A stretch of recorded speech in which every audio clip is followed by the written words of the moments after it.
Sayın Osman Gider salonumuzdan teşrif ettiler. Candaş Anadolu Şehit Candaş Kaplan Anadolu Lisesi okul müdürü. Biliyorsunuzdur, görüyorsunuzdur. Yapılan yatırımları da kullanarak takdir ediyorum. 6 Şubat'tan dolayı hepinize geçmiş olsun diyorum. Bugünler geçecek, onun da sözünü veriyoruz. Bugünlerin geçmesi için elimizden ne geliyorsa yapıyoruz. Sizler için bizim elimizden ne geliyorsa dün yaptık, bugün yapacağız, yarın da yapmaya devam edeceğiz.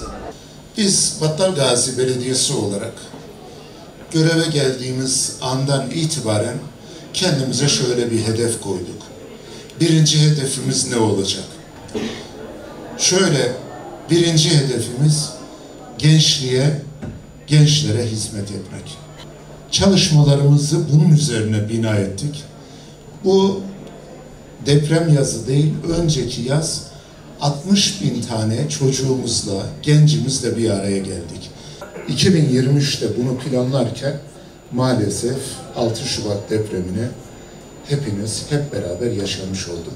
Herhalde yaşamayan bir arkadaşım yok. Allah bir daha yaşatmasın. Belediyeler olarak biz gençlik merkezlerimiz var şu an arkadaşlar. Sizin gelip çalışabileceğiniz, özellikle ders, kitap okuma noktasında eksiğinizi giderecek belediyemizin yapmış olduğu tesis var. Kanal boyunda 5 yıldızlı her türlü konforun içerisinde olduğu, ne istiyorsanız arkadaşlar, her konforun içerisinde olduğu bir kütüphane Malatya'da inşa edildi. Kültür Müdürlüğümüzün bir çalışması var. Dijital kartlar getireceğiz. Özellikle dershaneye gidemeyen öğrencilerimize, gitme imkanı olmayan öğrencilerimize bu dijital karttan dağıtacağız.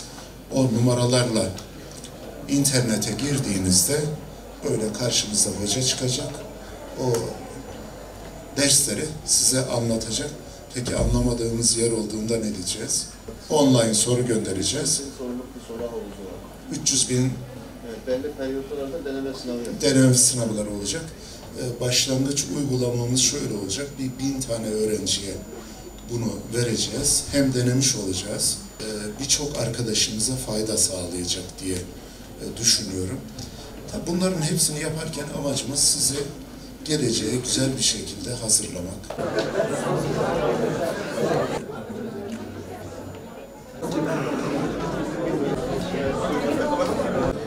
Aynı zamanda kıymetli